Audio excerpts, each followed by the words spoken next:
Got a busy life. I'm on a roll. Play golf today? Nope. Nope. It's 6 o'clock. We'll now call this meeting to order of September 14th. Conference session. Martin Howe, Present. Will Hyman, Mark Jackson, Here. Wayne Worth, Here. Hattie Wright, here, Vice Mayor Riffle, Here. and Mayor Malpacheck.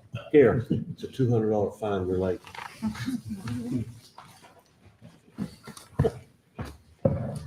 Okay. Items for discussion. Speed humps at parks. Yes, you may. At a previous meeting, it was brought up that we would look at putting speed humps at all the parks. The police did some speed testing around those areas, and I'm going to ask Chief Mark to come forward and explain the results. Council was sent these reports, but I thought having some explanation to quantify the results would help make this decision whether to move forward or not. Whenever you're ready. We placed our speed counters out at two locations, Goff Avenue and Northview, by the Northview Park, and on Harrison Street, Harrison Street Park. They were placed back in June and July of this year. And the readings, we did a 10-mile-an-hour tolerance and a 6-mile-an-hour tolerance above the speed limit of 15 miles an hour.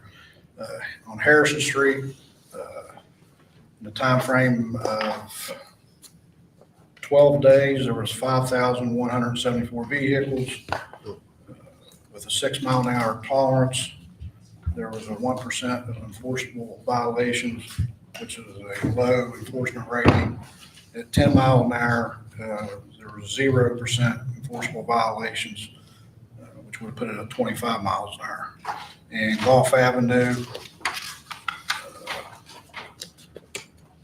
there was 500, average of 509 vehicles that went through that reading. And 10 miles an hour and 6 miles an hour, they were both low enforcement ratings, 1% and 9%. I believe you all have that in front of you. Thank you. So my question to council is based on this information. There doesn't seem to appear to be excessive speeding. Just want to get some direction from council whether we want to move forward with putting speed bumps at each park when there's, like, the evidence really doesn't dictate that needs to be done, and maybe just doing some increased enforcement certain times of the year, like when school starts, in the spring when kids are back at the park again. Or would council like me to move forward putting those in? Just want to make sure that everybody's okay with that expense. My opinion has been the same for many, many, many years. I'm still opposed to the speed bumps, and I think this report kind of shows why. I don't think the cars is going as fast as people really think. I mean, he's standing there 15 miles an hour is fast. If you're going 20, which is 5 miles an over, I mean, it does look fast, but I don't think the speed bump's going to deter what we're after here. And I think the data. What I was doing in the past is we got a speeding complaint from citizens. We would put the speeder counter out for a couple of weeks, and if it warranted, we'd look at it. And in the last couple of years, we've took 17 readings on complaints of roadways. The only one that's been a high risk, high enforcement rating, which was 32% of the vehicles, which was a high enforcement rating, was Buchanan Avenue. Out of that 17, the rest of them were all low. So, Chief, why did you choose Harrison Street and Gulf Avenue? well, because Goff Avenue was one of the areas I think there was some complaints about speeding, and Harrison also. We were going to do Monticello Avenue, but we were told just to hold off until a decision was made on. Why not Staley? Well, Staley. Do you have a report from past on the Staley area? No, because on Staley, we would only be able to do Euclid and Hall, the side streets. We can't do Route 19. Right. Because it's a state highway, so Understood. even if it showed that we can't put a speed hump Right. on Route 19. I mean, we were waiting, we could do all the parks eventually. It just takes, Right. 2 weeks for every study. And I know there's decisions that people wanted to make. A couple of the parks, we do need some more signage. A couple of speed limit signs may be replaced, which I can get with Mr. Workman about. Maybe slow children to play Yeah, signs. I've also asked for some spotlights at the Monticello Park as well. They're going, so we're going to be putting some more directional lighting at that park as well. But I do need council to give me direction on whether to move forward with this or. I mean, the proof's right there. Right. I mean, based on, what he just now gave to us, if there's no proof that says that this is something that's necessary, then, previously I was for this, but if the proof's not there, then, why spend the money? Well, and this is a different initiative than we did put through the speed hump policy, but again, there's a whole bunch of criteria that must be filled to actually be approved for a speed bump on your street. So if someone did call in, they wouldn't be approved under that policy for these anyway. So if there is an issue, like Chief Mark said, they can call and we'll do a study. If it fits the criteria, a speed hump would go in under that policy. I would recommend, since if the policy was passed, we follow our own policy and we don't do it. Correct, because you've already passed the policy. If we don't fit them, it becomes. Okay. Thanks, Chief. Anybody else down there have comments, questions? Thank you. B, update on moving the municipal election in 2024 charter review as it relates to the election. I'm gonna ask our city clerk, she's been working on this to provide an update to council. Okay, Mr. Marsh and I met with Mr. Spires this past week about having the county conduct our future city elections. He didn't think that there would be an issue. We did mention the redistricting concern that came up, and he said that those would be fixed. Anything that where they were mistakenly taken out of the city, they'd be put back. Stony Brook would be taken care of. Thank you. And I think up at the quarry was impacted as well. Okay. So they'll take care of that. And they estimated about $10,000 for the election, which half would be paid by the water board and half would be paid by us after we deduct the candidate filing fees. Our office would still take the certificate of announcements and the financials and would be required to proof our own ballot. And other than that, they would take care of all of the early voting, absentee voting. Any questions, comments?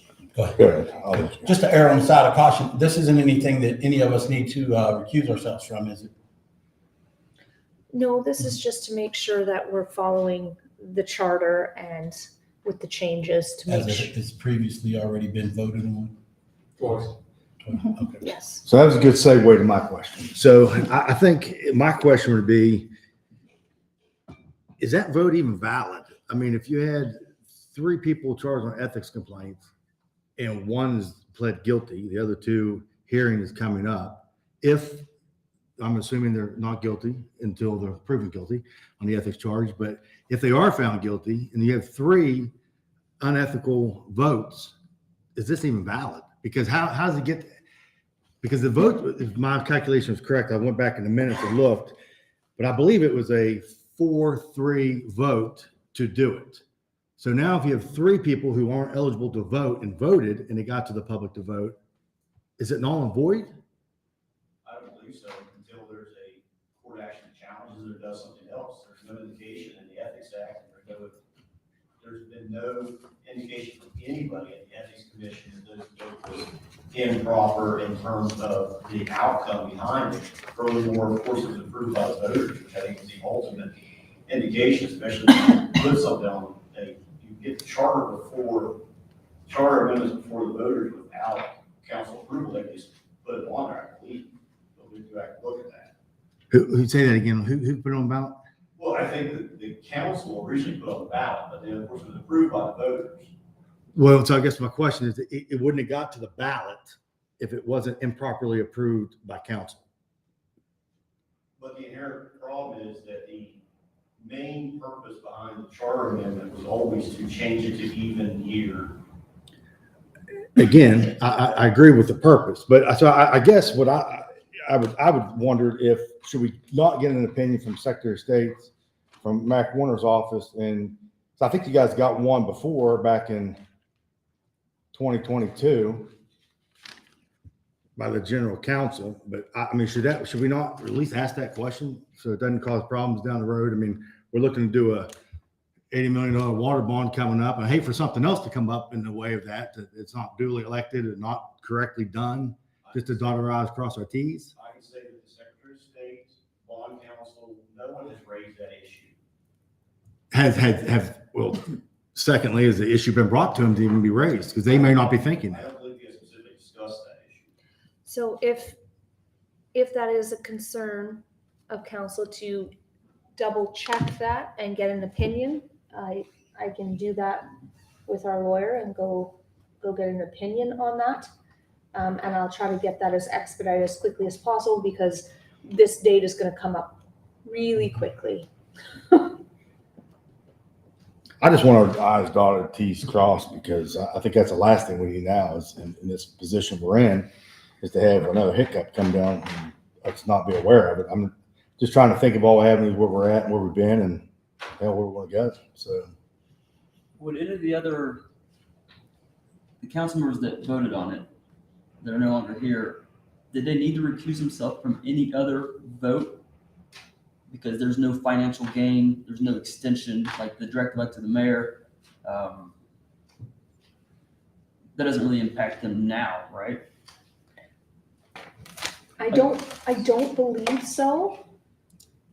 But if council's concerned about this, just to make sure that we're doing all our due diligence, we can go and ask the question. Like, for example, if the term limit one, if they were still on council now, and the term limit would have either, I guess it wouldn't have extended anything. no, because you had a special election, so that it took care of that. But I mean, I guess from the ethics position, I don't think there would be anything else that really they saw as the need for them to recuse themselves. I have a question on the process of how your discussion went with the county clerk and that, and exactly what else would need to be done. Is it just a resolution or an ordinance for you to start the election process at a certain time? We have to enter into an intergovernmental agreement with the county and the water board. Okay.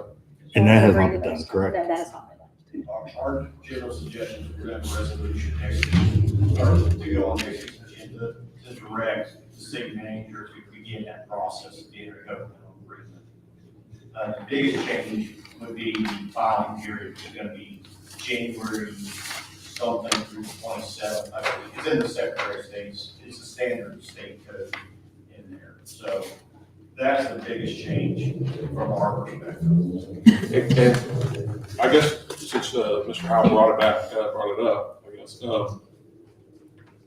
the process when there's a vote, wasn't there discussion at that time, and I have to use the Wayback Machine here and go back a little bit, but wasn't there a discussion at that time? And I remember members of the public came in here. If there was one written dissent and said, I don't like the way this is going, I'm opposed to this ordinance or resolution or whatever passed at that time, it had to go in front of the voters, correct? I mean, that's how I interpreted the charter during the discussion at the time. Of course, it's been nearly 4 years now.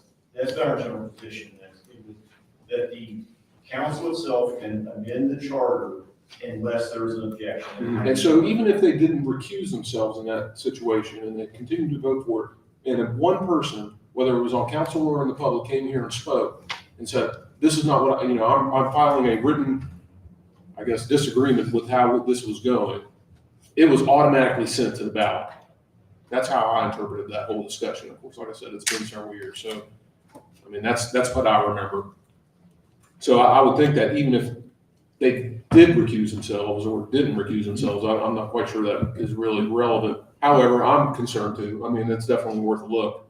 But it seems like with one person dissenting, whether it be from the public or on council, and it going from the ballot, kind of voids their vote or anybody's vote up here. I mean, because from my understanding, it could, if it passed unanimously up here and nobody spoke against it in public or elsewhere, the charter would have been changed, correct, without a referendum. Yes. Correct. Anyway, that's just food for thought. I mean, like I said, we should look at it, but because So- I don't want to go back and do it again. Council's We've been down that road before. Let's not do it again. Council is good with us going to get that opinion? Sure. Okay. You guys okay with that?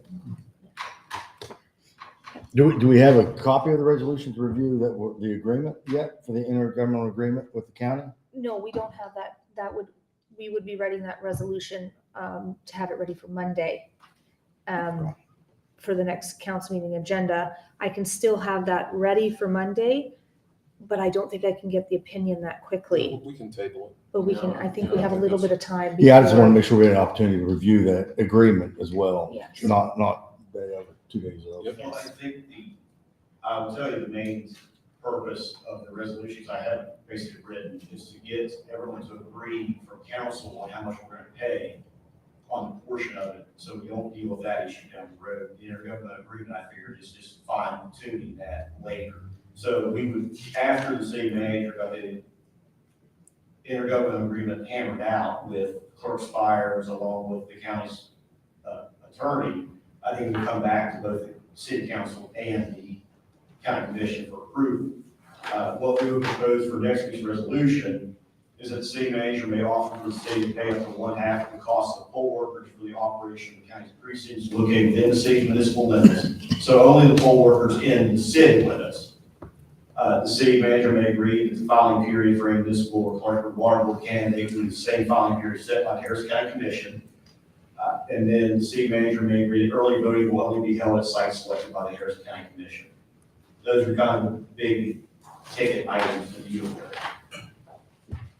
And everything else, I think, as Annette said, is pretty, I'll be honest, we left that meeting very positive because Clarksburg didn't seem to think there was much in terms of logistical problems ahead of us. I mean, really, to him, the biggest issue was what's fair to each side to pay. And his suggestion was he thought that you had around $10,000 in poll worker costs for the city only, not the British border outside the city. And then the city would pay half of that. And the way the clerk Wright and I envisioned it, that we would just simply, the county could just send an invoice that's $5,000 to the city pays it. And then Annette can deduct the filing fee costs from the candidates for both the water board and the council. And if that's, say, $800, that drops you down to $4,200. And at that point in time, she'll send an invoice to the water board for half of $4,200, so $2,100. And I ran that past Mr. Myers today, and he didn't think that's made logical sense to him. Correct. Anyone else?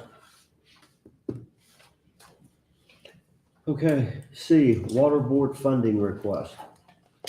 So I put this on for discussion from council. The water board came with a presentation last council meeting.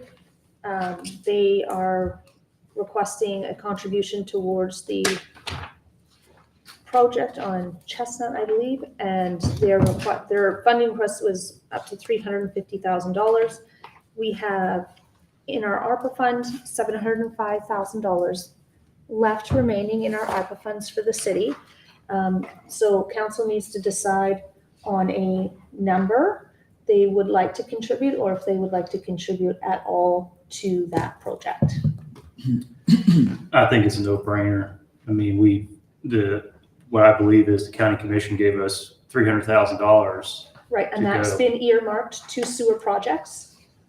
but I thought it was supposed to go to the water board, from what I gather. Not from what I've been through my research. They Okay. gave that, and it was for infrastructure projects. So that falls under infrastructure projects. I would advise council to, yes, make a contribution, but be mindful, there's only $705,000 of the ARPA funds left, and there is a city to run. So yes, I believe we should contribute to the project. The amount, I think, is what's up for council discussion. I mean, me personally, my opinion, I mean, $350,000, for a project that if, say if those lines broke, that 65,000 customers would be out of service immediately. And then also to the fact too, that the water board's a public entity underneath our charter, and they could not receive any ARPA funds like, some of these other PSDs across the state could get.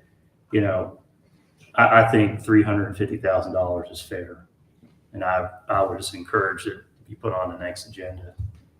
That's just my opinion. In the meeting, when they came in for the request, it was mentioned that they service 14 municipalities. I would like to see what other contributions are being made by the other municipalities as well. I believe those, and correct me if I'm wrong, Jason, but I believe those municipalities, pay an additional cost just to get that water. It's kind of, in most of the customers anyway, that it's going to affect, it's going to be Clarksburg. We're looking at 16,000 residents. So, I just, ARPA funds should go to infrastructure. The water board is having they cannot leverage ARPA funds on their own, because they are a public entity, through our charter. To me, it's a win-win. I mean, you can't run a city if you have a major water crisis or a major water break where not only all your customers in Clarksburg are out of water, but half the county. So, this has been going on for a long time, and I think it's time for us to put our money where our mouth is when it comes to infrastructure. I think that's what we have to remember, that it has been going on for a long time, and this isn't a shot at the water board or anybody else on this board or previous boards, but I think looking back at it, with the information we learned from last meeting, had the project been discussed in 2018, again, I looked at their budgets and went through them since 2019, and nothing was really done until 2021, as far as I know. Now, again, there may have been discussion in the minutes from your guys' meetings when Mr. Welch was there. I think we can find a reasonable amount to give to the water board. I think it's something we probably need to do. I just think it's unfortunate that we've made it this far, and I don't know. It's kind of disappointing. But things happen. COVID happened. Inflation happened after COVID through stimulus spending and bailouts and everything else. So I think here we are, and we have to do something. It's unfortunate how it got to this point, but it is what it is, I guess. Well, I'll concur. I'm with you, Wayne. I'm with the 350, and Will, I'll concur with you. I think this has gone on long enough, and without COVID and other issues going on, we would never had this opportunity for $6.2 million. And I'm not blaming council members up here now, but it was brought to the attention of previous council 3 times, Jason, I think, over the time period. And so, I think the can was just kicked down the road long enough. I think at that time, they should have gave the $1 million while they had the opportunity when Senator Manchin earmarked that money for the water board. And now we're sitting here today with a crisis on hand. And I agree. If that water goes out, something major happens, we're not going to have a city to run. We're not going to have water. And the county is going to be looking at us that we weren't the leaders and took care of the issue. That is the infrastructure backbone of Harrison County right now. So, I think through economic development and everything else, you need the water. And I don't foresee us getting out of this one. But I will say I'm really upset then if the county did earmark $300,000 over here and it was just to infrastructure, and if they led the water board or anybody else to believe it was for water and it was spent as well. So I don't almost want to give 6 of it now, but I think they deserve the money that it was earmarked, and we're really not doing it justice. And for 14 public service districts, if that's what you operate, and supply to, the cost of water is so cheap in for us in Harrison County, and thankfully, because it's properly managed. And can't say enough about that. I mean, you can look around, look at the other PSDs throughout, even our county and other places that are failing because they're not properly maintained and operated. And here we are sitting on a good opportunity, and I think we should fund it when we have the opportunity to. I got a question. It's been properly maintained after 6 or 7 years, and here we are talking about a project that was discussed in 2018. Well, that's what's so difficult to wrap my head around. Wrap your head around the EPA lead, because I think I mean, I was looking if at their budgets from 2019, and it said that their current capital improvement projects were for Arlington and other areas outside of the city. So, it makes me wonder exactly how we got all the way to 2021 with, oh my God, Chestnut Street is an immediate crisis, and then you pile on the lead issue. Hey, I know, it's something that it became a huge problem. But in all fairness, the lead problem has gone on for a long time. It's not something that just happened overnight in 2021. So, that makes me question proper maintenance. I mean, if they've had lead issues in the water or in the lines for probably 50 or more years, 60, 70 years. I mean, when crises happen, I mean, that's unfortunately, you put it off, and here we are in 2023 saying we need money. I mean, well, again, that goes back. I understand. I agree. It is difficult, and I agree. It goes back to my point: is you're awarded $6.2 million in federal funding, and some people were worried about where their name was going to be placed on the plaque instead of put it into the infrastructure what the program was put for from when the money was provided to us. And I think that's the problem. I think it needs to be put in infrastructure, and that was an opportunity to do sewer, water. I mean, anything you wanted at that time, and it wasn't used strictly for that. And that's not a knock on us. That's a knock on the past leadership that thought that was the best opportunity to utilize the funds. And Paul, do you have a comment?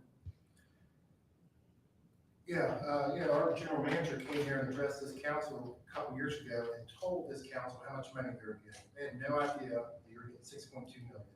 And the reason why we asked for that money for Chestnut Street, we have a couple projects on the shelf, shovel ready to go, engineering already done.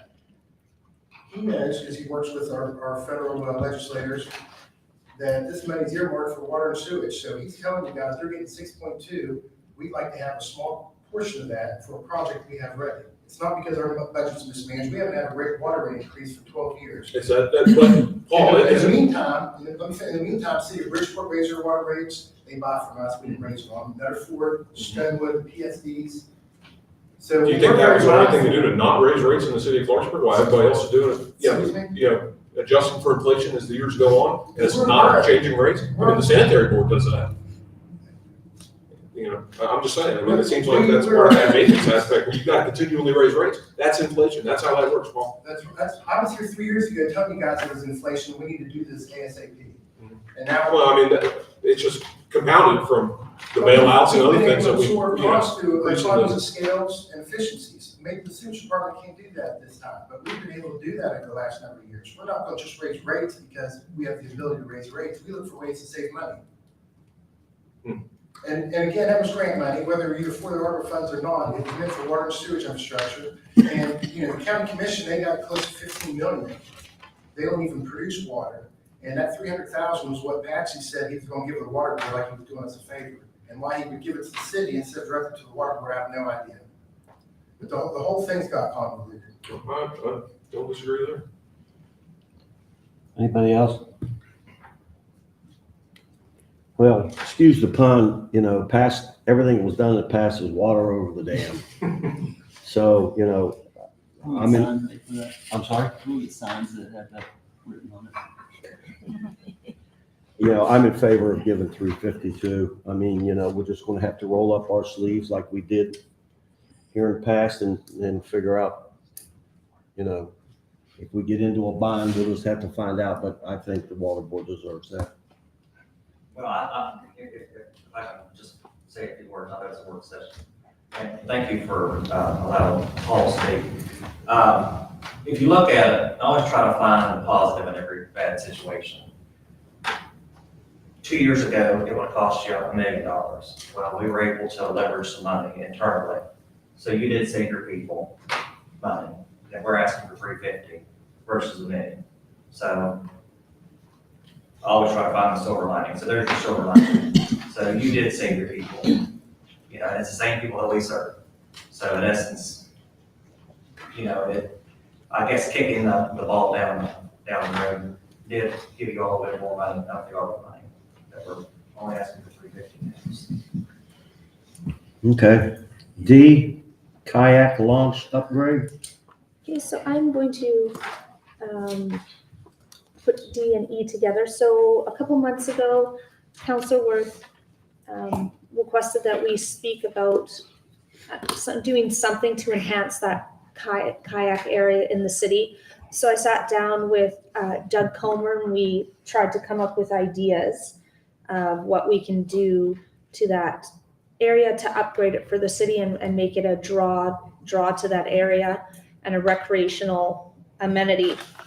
A couple things that we thought of is moving forward with a project to build a couple of floating docks and a floating deck, erect a building for storage and buy a couple of water pieces, water trikes, paddle boats, and renting that out and creating that as a destination for weekends for families and enthusiasts to come. They can be out on their kayaks or out on their rental equipment and just creating a great place for people to gather in Clarksburg, outdoor enthusiasts and that type of thing.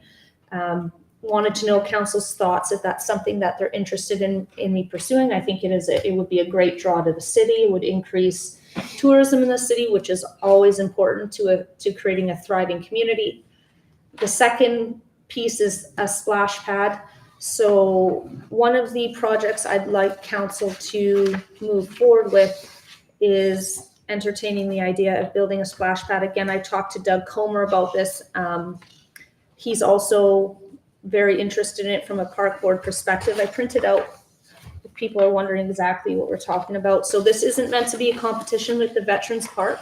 This would be done in a different park that's still up for discussion where it would go. I gave a couple pictures of the different water pieces as well for the kayak there. A splash pad, it's a great activity for kids in the city. It's no cost to families. So if you are on a budget or you just want to go out with your daycare kids or your little kids for an hour, 2 hours, it's a great resource in the heat for families, especially, I think we have to recognize that some families can't afford expensive water parks, and we need to have those amenities for them in the city. And this would be a great one to look at. There is some grant funding available for a project like this with 50%. It's a 50% match. It would be a project we would work closely with the park board on. I've talked to Jason about it too. And I just want to get council's thoughts on both those projects. I think both of those things would be great amenities and create a draw to the city of Clarksburg. And again, attract a very diverse demographic to both of these. So I think it would be something really nice for council to do to enhance the community. Well, I have a couple thoughts on this. Why wouldn't we put this splash zone out by the pool? So you wouldn't put it because it would actually draw business away from there, and that you don't want to create competition. You just don't want to do that. But you want to put it somewhere where it's accessible. There's lots of parking. There's lots of visibility. And I think that piece of the conversation would have to be done in consultation with the community and with the park board. Okay, so you want to upgrade the kayak launch. I'm assuming that it's all over towards the baseball fields where the boat ramp is. That's where it is, right? Yes. Mm-hmm. Yeah. Okay. Who's going to man this place to rent the paddle boats and the trikes? When I spoke to Doug, that would have to be a part of their park board staff, and he has said that is something that they would look into doing for the next budget year. So he understands that would come out of their budget. Now, for the floating raft docks, I'm assuming that there's probably going to be a couple. There's probably going to be one by the ball fields and then one, right beside the splash zone where the parking lot is. Now, have they come up with any kind of budget and the cost?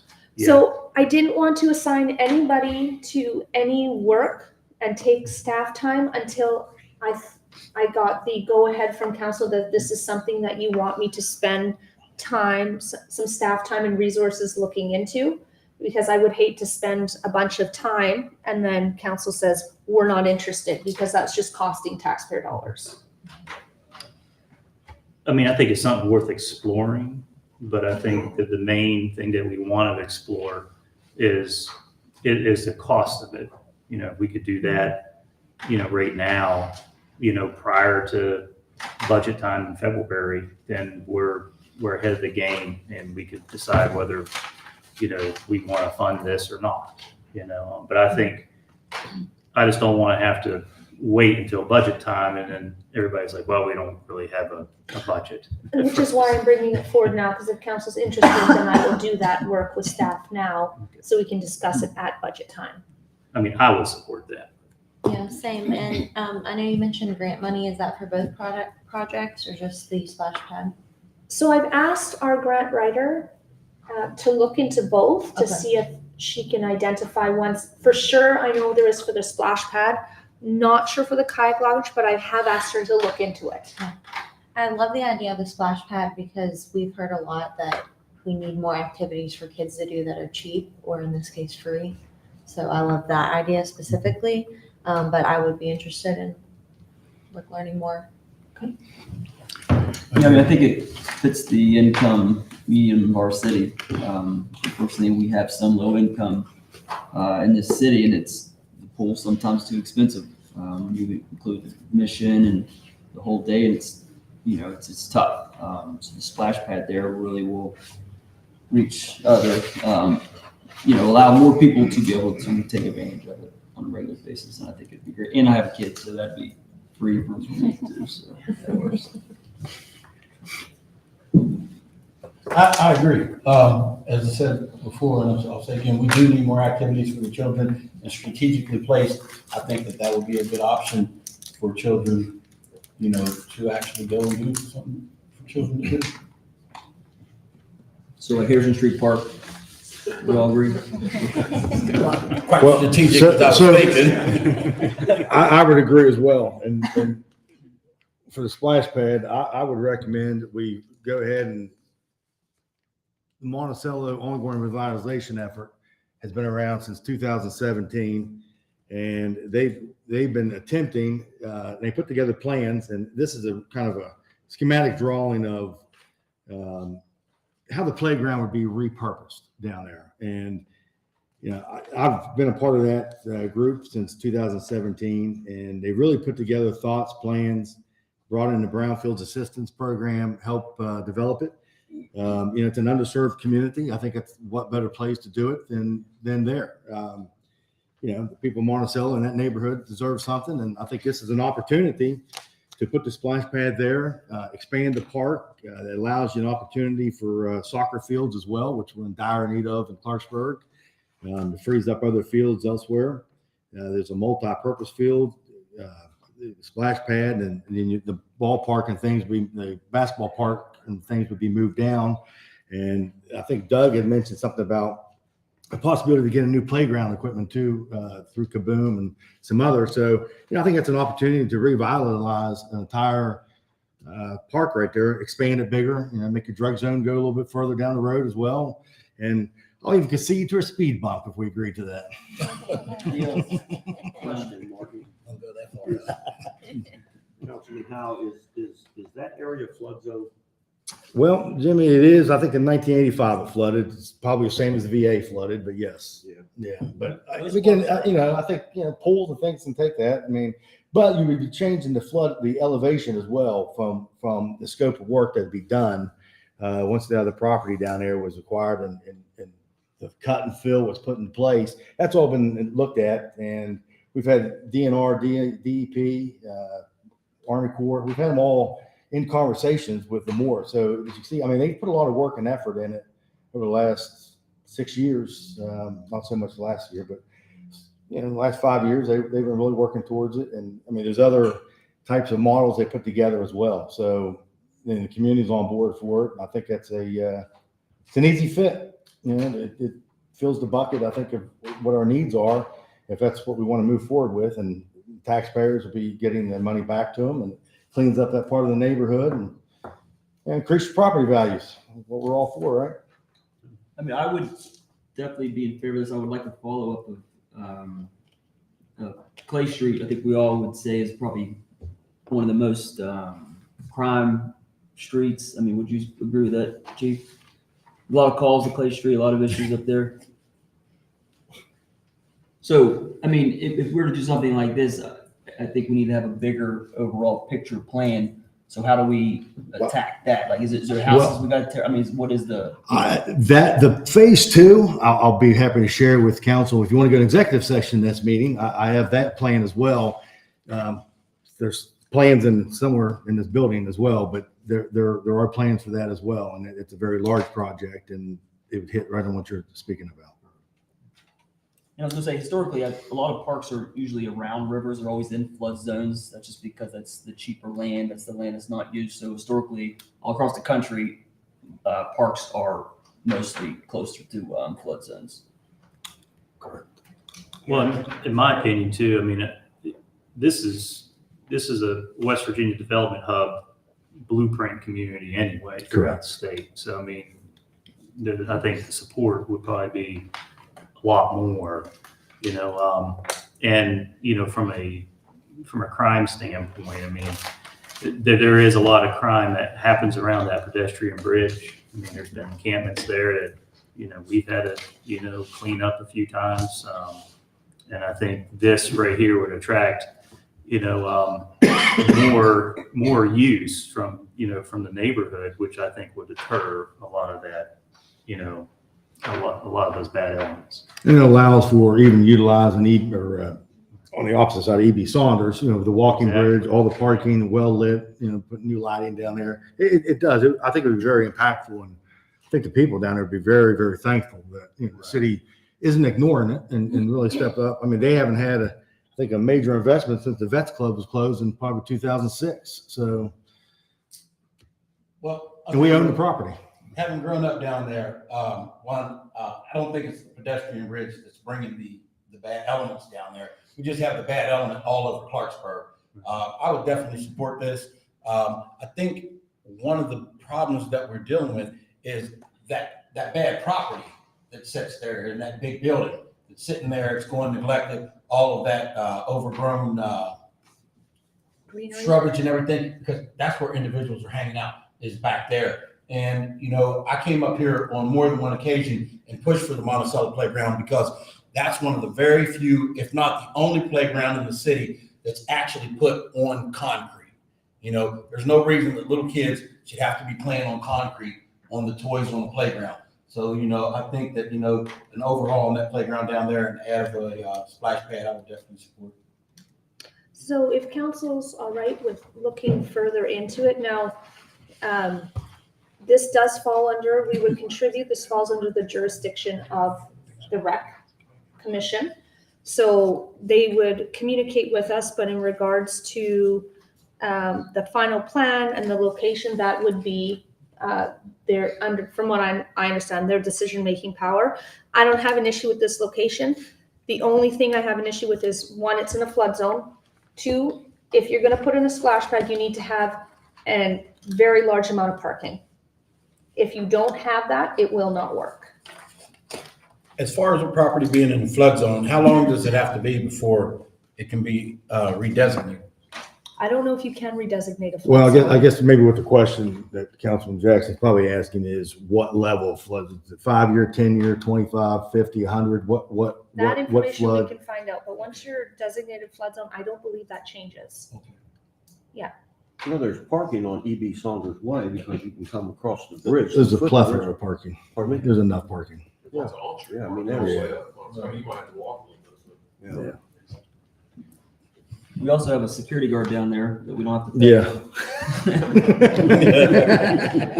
So- Mayor, I'll offer my services. Parsons has a splash pad, is in the flood plain, I'm sorry, and I'm a certified floodplain manager. I know all about that kind of stuff. You just gotta elevate your electrical boxes and stuff like that.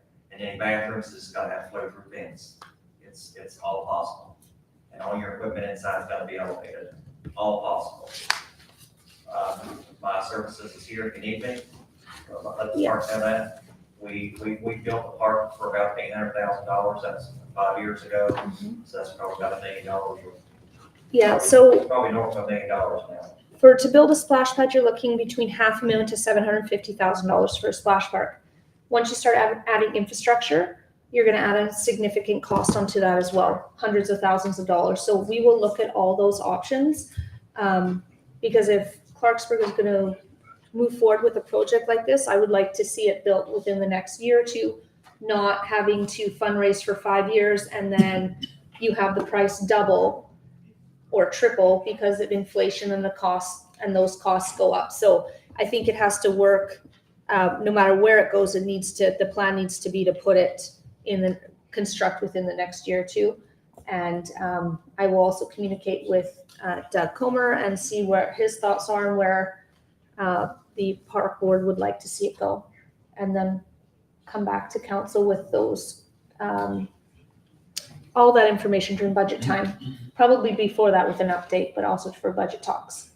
But you're right, Tiffany, the land and water conservation of 50% is where it's at. Yes. Yeah, you're spot on there. Now, be careful, I think they're coming up on your intent to apply, so you might want to just throw your hat. Yeah, I've asked our grant writer to start that. Very good. You're on top. Okay, let's move on to F, History Museum / Baltimore.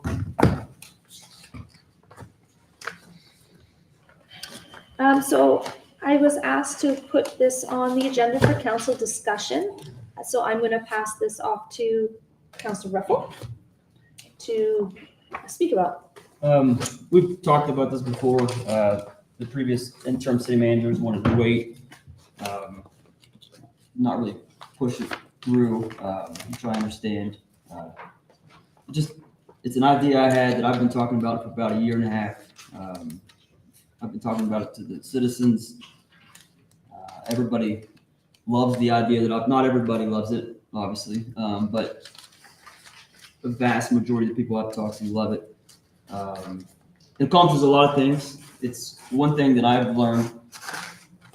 The History Museum is a very active organization, one of the most active organizations we have in the city. And which we have done, we have helped them.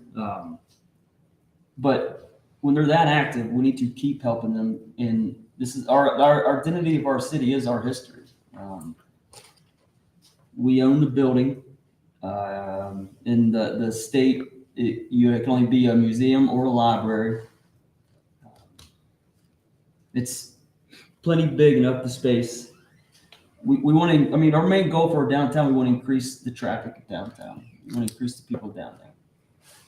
And this would be open 4 days a week. Most people I've talked to, they've either not been to Baltimore or they haven't been there since they were little. That is the number one quote that I've heard is they have not been in there or they haven't been there since they were little. Just today, I talked to 2 people that said that. So it's a resource that we have. It looks like a museum. If you look at it, it looks like a museum. And the History Museum is doing a great job. We're working to get signs on the interstate. Tourism in West Virginia, I think, brought in like $7 billion. History is tourism. It's what draws people. History is what we have. We have a rich history. So we need to capitalize on that. Marcia? You said we're open 4 days a week. We're open 5 days a week, 11. Even better. As soon, I have the samples of the interstate signs that I'd like you all to look at tonight. They would be open within the next 2 months. Some of the other things that we've been doing, though, tourism. Next month, I've got 3 tours scheduled that have over 75 people coming that normally would not come to Clarksburg. So the tours we just got started are doing very well. As soon as these attraction signs get put up on the interstate, more people will be pulling off to see. One of the places is the birthplace of Stonewall Jackson. And we are trying to promote history. We do a lot. We have events all the time. They're very well attended. Our sign-in sheet, we have people from all over the United States that are coming to this museum. Also, when these signs get put up, our hours extend from 10 to 4 o'clock. So we're extending our hours as soon as these signs get put up.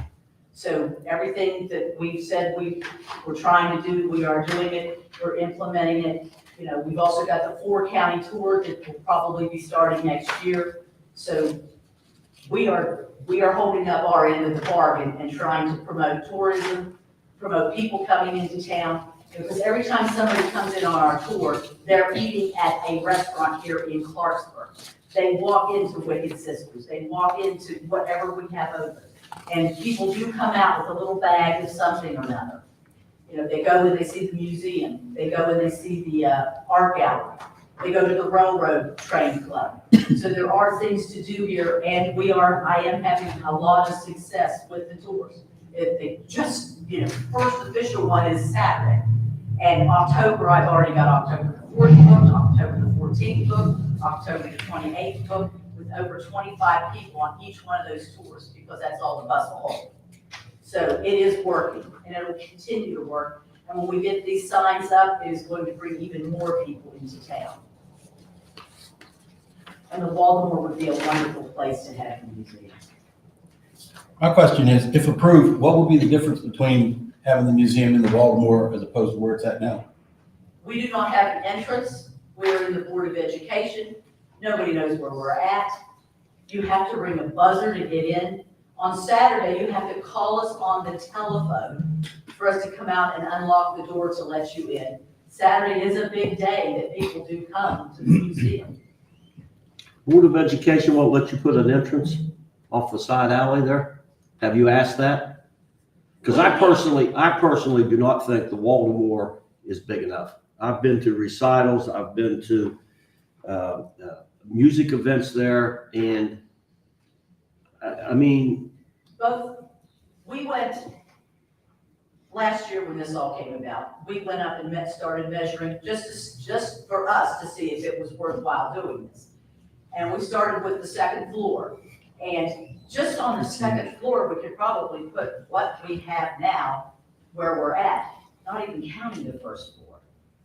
Yeah, but doesn't that take away from the Baltimore with the chorals, the recitals, the poetry? I mean, what are they supposed to do? Move your stuff out of the way so they can have their event? We also have the Robinson brand.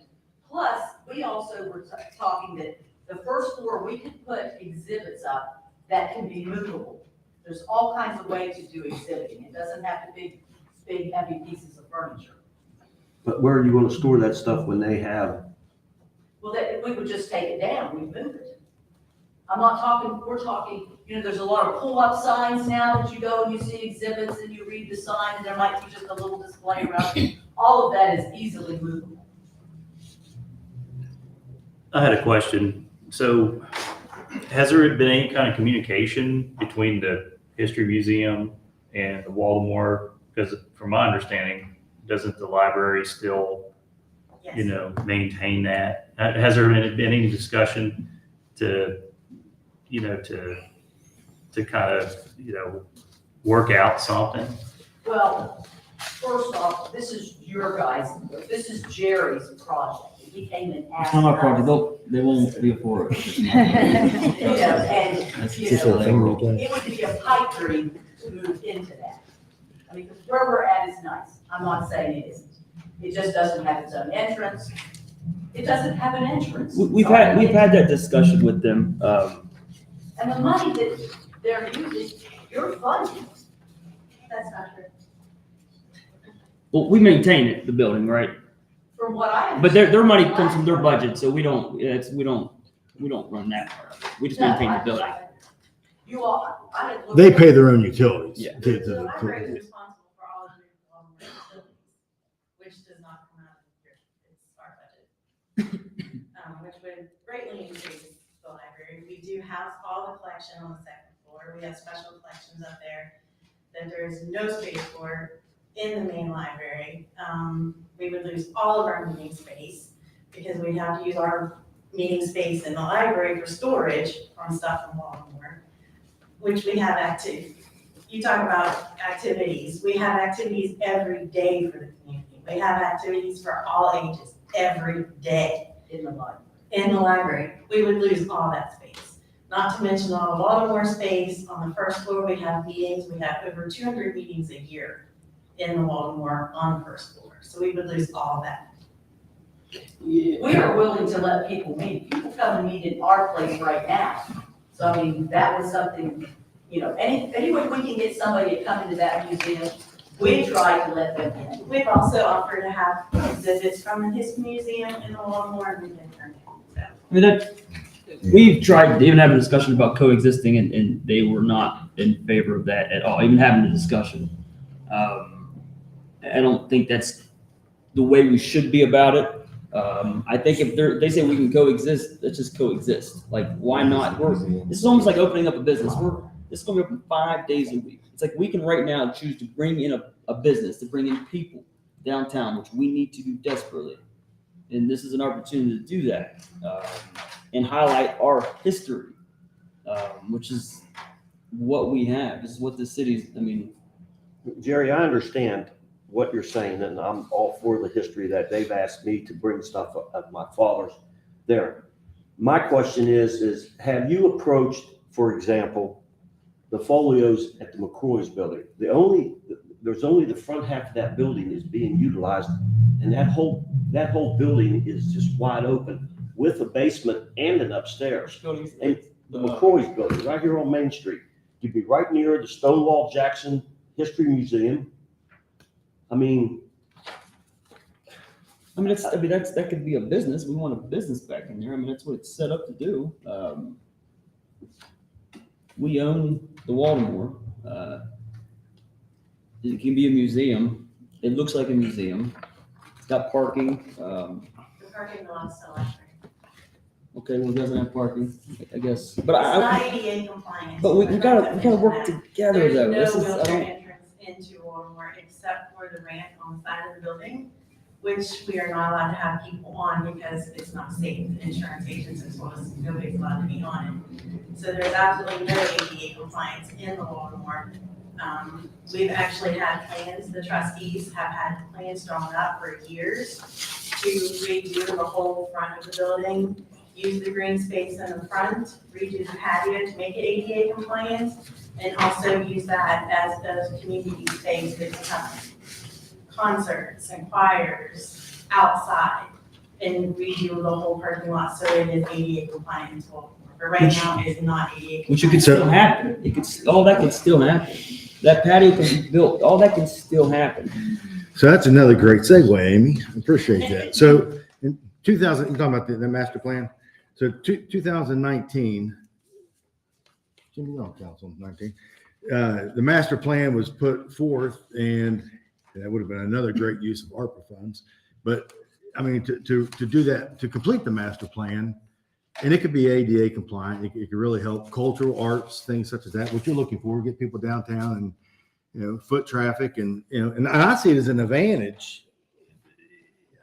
I look at it. I'm going to pull Jason's. I find a silver lining here, but I think if we have an cultural arts district, kind of, I think it was the long-term plan for the Robinson Grand, the Waldemore, Jackson Square, and then talking to Mike Spatafore back then about the museum and things such as that. So now you've got 3-4 different locations people can traverse throughout downtown Clarksburg, which is the foot traffic I think we're looking for, which then you hope moms, dads, pops, shops open up and, boutiques, things like that, because they can feed off that foot traffic that would be coming in. People might not otherwise come to Clarksburg, as she just mentioned. So, I think that's an advantage and an opportunity, so I think if there's a way we can assist the museum to where they're at to help try to alleviate maybe their issues or get them to overcome that. I think overall, I think it's a better plan overall just for a cultural district to have them not in the Waldemore for that reason, because that opens up the Waldemore. Now the Cultural Foundation offers many things to do. I think they meet there and they also have events there. I've been there a couple of times for some of the events. They have been nice.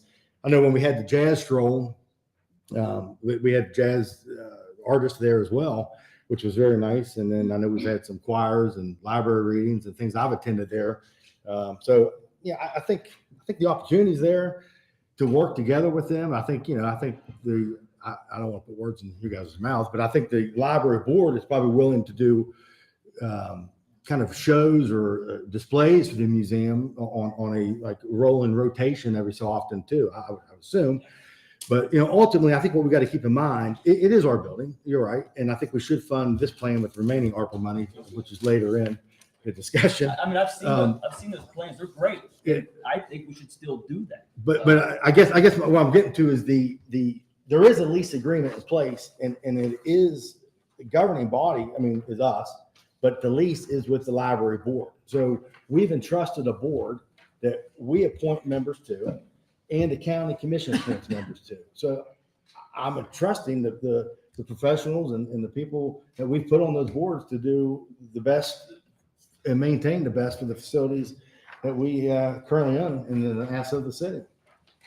But I mean, if there's a time we can work together, just coexist, it can both be there. I mean, we can't change the accessibility of the location now. I mean, and I definitely like to spread things around. Have you asked the school board if you could put an entrance? They have discussions. I mean, it's just.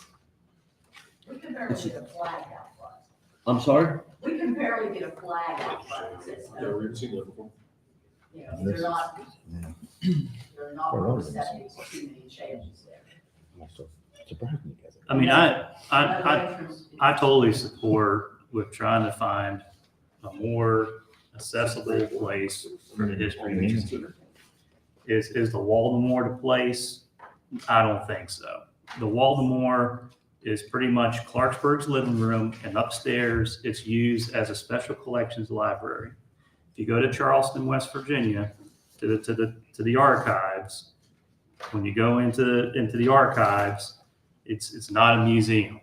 It's pretty much a library. When you go down to the Memorial Library down in Huntington, West Virginia, and Marshall University, it's not a museum. It's where a lot of the West Virginia archives are kept. It's a library. These are specific uses. Now, the Waldemore, that's their specific use. Now, downstairs, it's Clarksburg's living room. So you're going to have light, cultural events there. Also, I still think that, the Waldemore and the History Museum could work together, especially when it comes to tours, We do. Yeah, and that's great. That way when people are coming into town, they could take a tour through the Waldemore too. But turn it into a museum, that's not really what the intended use is for. It was. That is intended use. Well, I mean, what you're saying is the intended use was either a museum or a library. They use it as a library. They use it as an archive.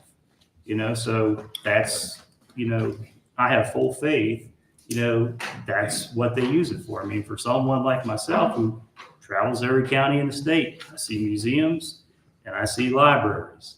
A lot of libraries, keep archives there. They like to protect those archives. Where would they put all those archives if they had to remove it and turn it into a museum? So I think there's a way to support the History Museum to have them have more visibility, whether that's downtown, like the mayor was saying, or wherever. But I just don't believe that the Waldemore is really that place. And to be honest with you, to have a whole lot of foot traffic in there, to be open 4 days a week, I think, it really will affect the integrity, of the inside. Yeah. So, I mean, that's just my opinion. So should we not be open to the discussion of see if it would work together? Can we not just be open to that? I mean, would everybody not want to have that discussion? The library board with both sides, let's put it together and be reasonable and put it together and see if it would work. If it wouldn't work at the end, I don't want to do that for the museum or for the other events. But that's something, Jerry, that both parties would have to agree We are to. the other party. We are the other party. It's our building. I'm We have sorry. had several meetings. Oh, but the meeting I was there was absolutely no, talking together. There was absolutely zero. No, we were at the second meeting when we offered to have displays and exhibits either. But that We've offered logistic, that. but The meeting that I was with you all, we had told you, this wasn't our idea from the second we walked through the door. And it was Jerry's, you know, and it was a good idea.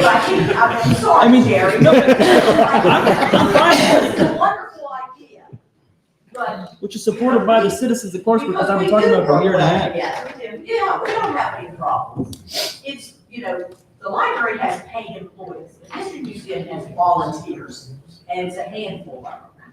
And bringing over exhibits and putting exhibits in, we barely have enough for us to be able to stay open and do the events that we do. So bringing stuff over there is a little more difficult than saying, oh, well, you could bring some exhibits over, which yes, we could.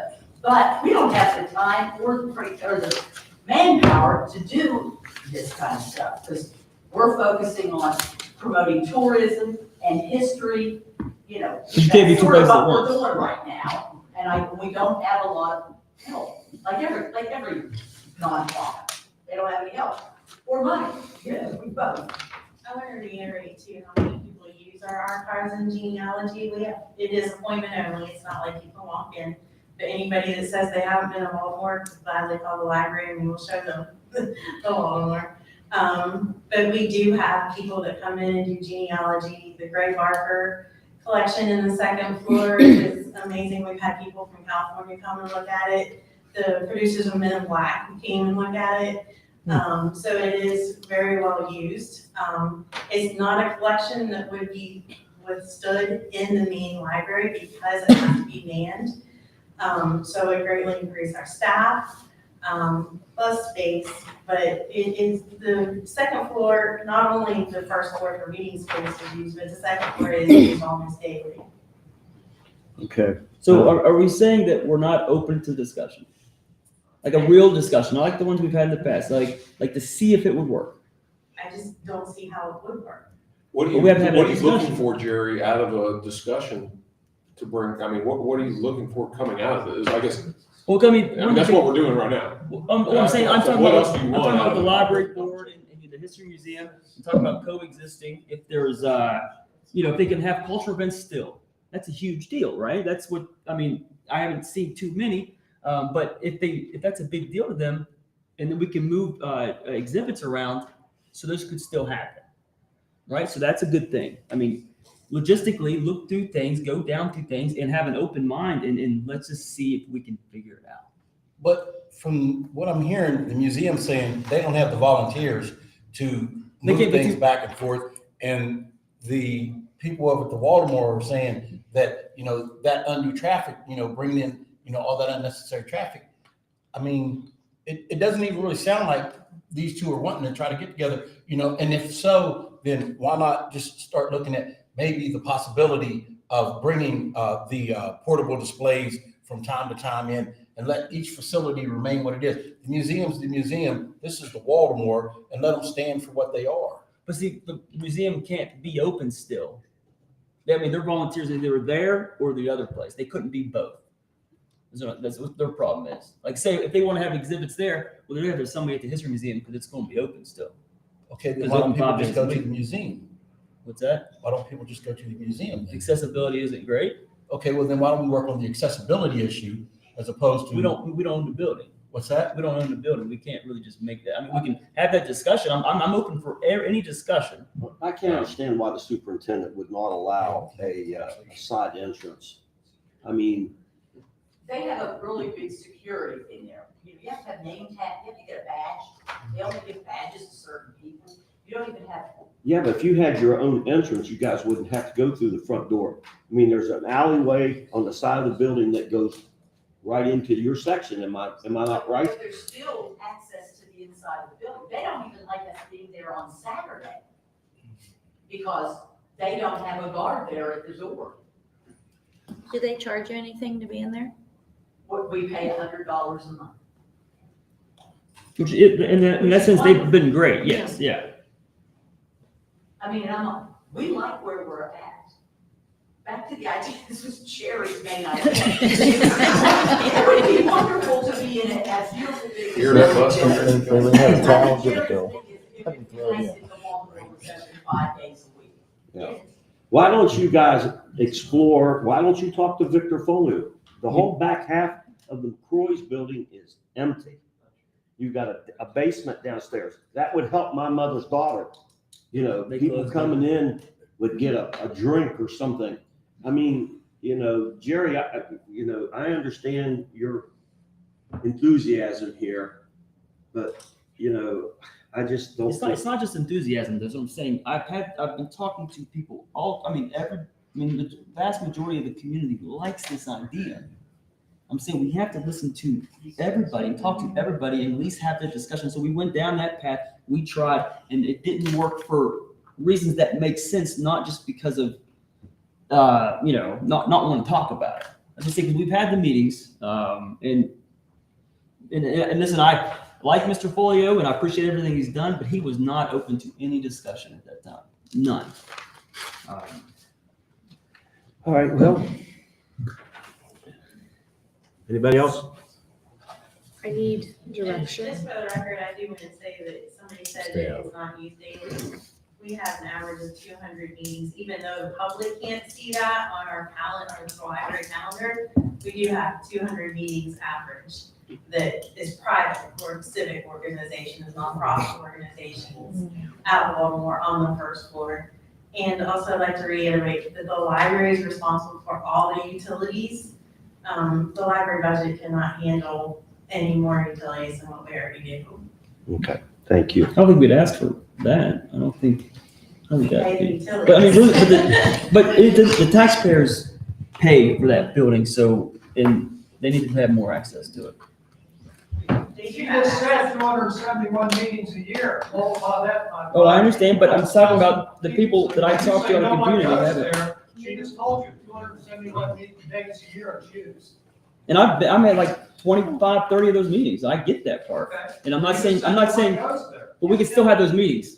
We can still have those meetings. We have a variety of meetings. We have children's plays, we have civic meetings, we have garden club meetings, we have book readings, we have readings during the Italian Heritage Festival. It is used for a myriad of And we can still purposes. have all that. It's not one thing only. It's not. Okay, we're going to end this discussion now. We need to move on, please. G, zoning review, please. So this is just a quick update for council that I've been working with Ashley, our director of code, and we've been working with the WVU to hopefully start very soon on a zoning and code review. It's going to take about a year and a half, but it's well overdue. So I'll continue to provide updates to council as we progress forward. Okay. H, city boundary, Stony Brook, Pinewood area. So council has asked that we had a delegation come forward. They spoke about this area. I asked the city clerk to do some investigation, which she did. So thank you, Annette. And I have a resolution here that I'm going to read, and I think this will clarify that this is in the city. So whereas the tract was annexed by minor boundary adjustment on the 27th of May, 1971, whereas a new street known as Pinewood Road has been completed as shown on the developer's plans, which has been inspected and approved by the superintendent of streets and inspector for the city of Clarksburg. Now therefore be it resolved that the street be accepted by the city of Clarksburg as an integral part of the system of streets, and that the city of Clarksburg give this street the same services and maintenance afforded to all dedicated streets within the city. So, Closed, right? Moving on. So, we will communicate with Public Works and let them know that we are supposed to be providing that service. There's also some really neat old pictures in there. Just and the only thing I would clarify up there, being up there several times, is we're not paving the parking lot. Correct, Johnny? We're not paving their parking lot up there, just the street. You're looking at file. Correct. It actually, Right. Okay. it even Thank has you. a map, Awesome. with the, how many feet it is and how wide it is. So what does that mean for a timeline for paving? I know that was their biggest concern because I think it. You gonna put it on the list for this round? I'll be out here tomorrow with crews patching the potholes and we'll put them on this paving list for spring. Wonderful, thank you. And just one more clarifying question. Those folks will vote in the city of Yes, they are Clarksburg. part of it, Okay. and that has Since I've been always asked been- that. How many votes is that, Wayne? We're not sure how that I'm happened not the asking last that. I was election, asking me. so. But yes, it's in the city limits. Okay, good. And they did get to vote in that last city. Okay. Yes. Last city election. That's good. Okay, I, waive competitive bidding for purchase of pickup trucks for public works.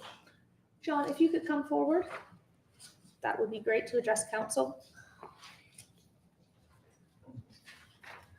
All right, so since COVID, all the manufacturers, everybody is pretty much shut down. So trying to purchase vehicles now is a nightmare. There is no state contract. They suspended it because the vendors and manufacturers cannot fill those contracts. I'll give you an example. We've ordered a vac truck. We've been waiting now, a year? Still haven't got it. Waiting on cabin chassis. In our budget, we have a sweeper, we have a aerial truck. Even if we buy those through Sourcewell, which is a government purchasing program, we're looking at anywhere from 21 to 24 months before we receive those cabin chassis and receive those trucks. That's how bad it's gotten, okay? If I go to one of the local dealers and I try to order a truck, I'm looking at 2 years. I know the water board has done it, I know Bridgeport has done it. They're buying them off of lots. If you find a truck, we right now need 2 one-ton pickup trucks. We're short a couple of trucks. We'll get by the winter, but it'd be nice to have those trucks before the snow flies. If you find a truck on a car lot that meets your needs, you have maybe a week and a half to purchase that truck, or it's gone. Bridgeport's going up to Pennsylvania, going out of state, going to buy trucks. You cannot find them. The competitive bid thing just doesn't work right now. So I can do Sourcewell, which is government purchasing for all of the larger equipment. But for just everyday run-of-the-mill pickup trucks, cabs and chassis, they're almost impossible to find. So what I'm trying to do is we're still going to look, we'll still get quotes, but we don't have that timeline where we can wait 2-3 weeks. It has to happen fast, or you're not going to get them. So what I'm asking is, I know Bridgeport's done it, I know the water board's done it, I know Charleston's done it, I know other cities have done it. They've waived the competitive bid process now. Going to purchase purchases. Still going to bring it to you. You'll still see what we're going to purchase. I just need that go ahead to be able to get to these dealerships and say, I'm looking for this particular truck. Do you have one? And if they have it, I need to be able to get on it as quick as we can. That'll have to be put on the agenda. So what you're saying is every time you find a vehicle, a truck that you need to purchase, you're going to bring that price here and we'll waive competitive bidding to purchase it, correct? The only thing we do, Martin, is we do go online to find apples to apples, and we bring the lowest one in, usually the lowest I'm one. comfortable with that. Yep. I mean, would that be considered a bid, finding? You are doing your best to It falls under. find a fair price. They changed the ordinance on us. They used to be for rolling stock, there was a set dollar amount you could purchase. Correct. They lowered that here not too long ago. You guys lowered that dollar amount, which makes it even harder. And that is $25,000 is a state contract. state contracts going, you can't get nothing there now. Well, I mean, the bidding requirement is $25,000. Yeah. And maybe my question would be to Richard, can we put through a resolution at the next council meeting to waive that for the next 2 trucks that were in the budget? We can clarify something, yes. I would actually, my personal opinion is if you find a Ford 350, what you're looking for, I'm assuming, I'm just making something up.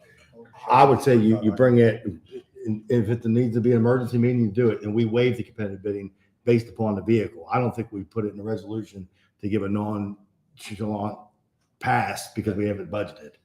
So council's all right with calling a special meeting, because sometimes we have 3 weeks between our third week meeting Yeah. and the first one. So I would have to call a special meeting and get council here to approve a truck purchase. I just want to make sure everybody's all right with that. Because I think we could $10. I mean, some of us, when we can't make it, be on the phone, right? I agree. I mean, we're looking at 2 weeks right, or 2 years right now as a sweeper, and we need a sweeper. Wayne, right you now. look like you got something to say. Yeah, it just makes me sick because I hate getting in these situations where, you know, we're waiving competitive bidding. I just want, you know, I just want some sort of, you know, opinion, you know, legal opinion, you know, from, you know, our attorney. Is this something based upon the circumstances, you know, that we're faced? Is this something that is gonna later on down the road, you know, bite us? You have an ordinance in place right now that you can bypass competitive bidding. It's already in place. There's an ordinance in place for that. There's already a procedure in place. I have copies of it, Public Works. Let me bring it to you. Yeah, and this is nothing new. Like even when municipalities are buying fire trucks, what used to take a year and a half is now almost taking 3 years. Yeah, I understand. Like it's, You know, I just, Have we gotten violations in the past of doing this? No. Yeah, we've done it before. Yeah, there's been many vehicles, equipment that the bid process has been waived. Josh, how many trucks are we looking at replacing? Right now, for this budget year now, I'm trying to get a new sweeper, which we need desperately. By our MS4 permits, we're supposed to have a sweeper, so that's, you know, we have to have that machine. We're trying to get an aerial truck for the traffic department. I don't know if you've seen it lately or not, but it's pretty rough. Trying to get at least 2, this is the general fund, a couple of 1-ton pickups, yard plow spreader trucks in the winter, the crew trucks in the summer. Over on the sanitary board, I'm trying to get a cabin chassis so I can build another crew truck for the sanitary board, so that's with utility boxes. But this is, we got 2 different budgets, so right now we're talking general fund. Street sweeper was not general fund, right? Sweeper? Thought it was ARPA money. It's ARPA money. Yeah. Still, it's ARPA money. We already have that put away, like that's. That money's put away. No, that's what I thought we put. You already ordered that, correct? Have not ordered it yet. Have or have not? Have not. Oh. Have not. No, it's not. I'm trying to get 3 competitive quotes from Sourcewell vendors. We can go through Sourcewell, which is, we talked to Richard about that. That's government pricing, is what it is. So you already ordered it. But we were No. gonna, that won't go to the source, I remember that. Yeah, we ordered the back truck so far. Yeah, The right, back truck. back. That's what's been ordered. It sounds like we need to get that ordered ASAP. He's saying we Yeah, it's always desperately need ordered. one. The money, I didn't have the money until July. The budget came in, so.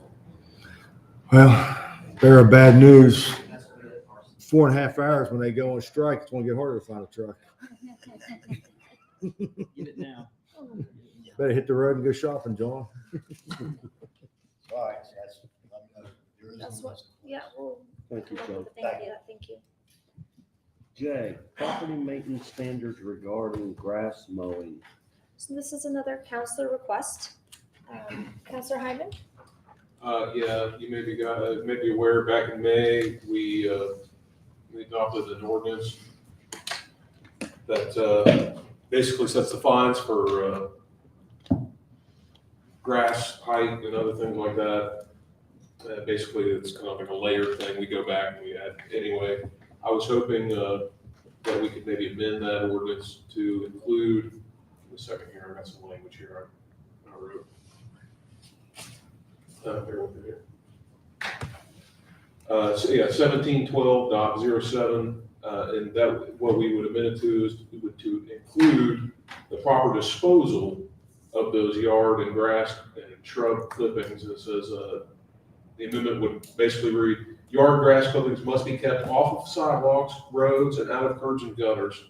So I ran this by the city manager and Ashley Carr, the code enforcement director, and he mentioned something to the fact that basically, give me a second here, just scroll through these emails here. That it would not have to go to in front of planning and zoning. It would basically, we do have a section in MS4 stormwater code we can use to enforce illicit discharge materials getting into the storm drains. And he recommended that it was a good amendment and a good idea. So I'd like to amend that 1712.07 to include proper disposal of these grass clippings, so people just don't mow their 10-foot tall grass and, shoot it out onto the road or onto the sidewalk, just leave it there, for the next month or whatever they decide to go back and mow their yard. But anyway, that was something I proposed, and hopefully we can get that amended. Just want to know if council's all right moving forward with bringing that amendment, working on that and bringing that amendment to a future council meeting. I think you should. Okay, Health and Wellness Committee. So this is a follow-up from the request that Councillor Jackson had put on earlier, and just looking a little bit to narrow the scope of what you would like this committee to be, see if council has any ideas. Right now, I was wondering if you wanted, we had this conversation tied to opioid funding or just a health and wellness committee for Clarksburg, and when we get the opioid funding, they can work with that committee. Just looking so we can create those terms for what your vision is. I think the latter would work. What I'm actually envisioning is, pulling together some of the organizations and agencies that we already have here in the city, because we do have some organizations who are already receiving grant funding, and find out what everyone's doing. Because if we're going to help and get some of these individuals some help who are out here on our streets, we have to put something in place. We have zero in place. We haven't addressed this problem since it began back in the early 80s, I would say it is. So, I would just like to see, we can, as far as the funding, like I said, I've been on with a young lady from DC. There's plenty of funding out there that's available. Plus there are other agencies who are already receiving grant funding. If we go ahead and set money in a pot, then we may be shooting ourselves in the foot. When the opioid monies come down, then we can work with that accordingly. Just was looking for that clarification. So, and if council has any other ideas, just shoot me an email while we do this to move forward with this. I just had a question. So Mark, do you just want to try to bring these organizations together, see what everybody's doing that's effectively addressing this? Well, I would like to bring the organizations together and then put some type of structure to it so that, instead of just knowing what we're all doing, that we're actually aggressively addressing the problem. And not just that, not just addressing the problem of addiction in the community, but everyone in our community doesn't have a problem with drugs. So let's make sure that we have some type of a wellness program put together so that in the spring or the summer when weather's nice, that we have something where we encourage people to come into downtown and walk in downtown again. When Jackson Square is open in the evening, we put some kind of a yoga program or Zumba program or something over there that will encourage people to come back into downtown and use our downtown area again. And how would the city be an active player on this? Like, give me an example of an event or whatever, an initiative that would require, city intervention or city collaboration. Well, actually, Wayne, at this time, I don't know, but I will be back on the phone with the young lady, and as soon as I get some answers, I'll get right back with you on that. I think it's very worthy because I'll be honest with you. Working in the field, social work, and you see a lot of fragmentation, of services being provided. You have these folks doing something over here, these folks doing something over here, QRTs doing something over here, and no one knows what each other's doing. Right. And what happens is a lot of folks who are maybe ready to, get some substance abuse help or treatment, fall through the cracks, and then it becomes more of a law enforcement issue then. So if everybody was communicating, and the city had at least a part in that, that's why I asked for the examples, because we are a government, so it's a little bit different than being a nonprofit. I think if everybody knew what everybody was doing, we could at least facilitate something, whether it's events or an initiative. That's why I asked that question. So, because it is a worthy cause. Well, and I think one of the very first things that's important is to get everybody at the table so that everyone knows what's going on, what resources are available, and then, making those resources accessible to individuals who do want to get some help. You know, I mean, it's not like 20, 30 people a day decide that they're going to go to rehab, but when they decide, even if it's 1 or 2, you know, per week, we need to make sure that the resources are available. And then, like I said, you know, we need to make sure that we're doing things like the wellness in our community. You know, let's create some type of incentive to have people go to the YMCA and you start utilizing that YMCA. It's up there, you know, let's make the best of it. What? Yeah, maybe the city's role is just bringing everyone to the table and creating the place for that to happen, essentially. Yeah. Could be. Anybody else? Call for adjournment? So Mark's moved. gonna say something. No, I was just gonna say, I was just gonna follow up on it, because you said something about open Sorry, funding, correct? Councilman. Right, yeah, Yes. so I think, I mean, I think that's a valid point, because I think we need to, that money's gonna start rolling down, and I think my personal thought is, you shouldn't, it's fractured, you know, think about it throughout the county, or even in the region, so, I mean, the small municipalities, Lumberport, Shenaston, Norfolk, they're all gonna get the money, but what are they gonna use it for? So, you know, to Mark's point, I think that's really where we need to get all the resources together and make sure that funding is put to a good use. It's not to go buy police vehicles. It's not to buy, you know, equipment. I think you need to hit the root of the problem. So, you know, I'll support Mark on that to help get that support and try to do those things and try to get the communities involved and all to come together. Because otherwise, everybody's going to scatter, go their separate ways. You know, I can already tell you where some of the cities are putting it, and it's not going to hit the problem, but I think, you know, kind of, we got to be the conduit to get people together and use the money wisely. Again, it's one-time money coming through. Good point. Definitely good point.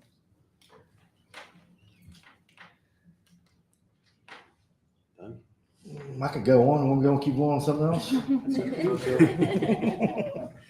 No, I'll Call for adjournment? Motion to adjourn. We talking about, We have a motion. Do we have a second? Well, I mean, is this an official business meeting? you know, we're not taking any action. I mean, why, I don't see why we can't talk about Halloween. There's been some emails, some discussion about Halloween. Can we- I had mentioned earlier just a straw vote, because I know you were not allowed to vote here. Mhm. But Bridgeport's reached out to me and says the county wanted to know what Clarksburg's going to do for Halloween, because they kind of follow suit with us. Mhm. And they both are recommending the actual day, which is the 31st. And we always did it from 6 to 7:30. So I was going to ask if it be put on the next agenda for a vote, but they're probably going to get to vote on it prior to us, because I think Bridgeport will have a meeting before us. I will say, I got emails and complaints last year that we didn't have it on Saturday. You make your kids go out and get candy from 6 to 8, you know, then they eat any of the candy, they gotta go to bed by 8:30, the next day is rough. And I mean, honestly, it's probably the most complaints that I got by anything I've ever been on council was when we voted to put it on the 31st last year, which wasn't Saturday. So if you guys put it on anything besides Saturday, I'm gonna vote against it. All right, I'm good with that. With him voting against it. Oh, yeah, adjourn. We're ending our discussion. How about that? Okay. Motion to adjourn? Who said that? Good idea, Jerry.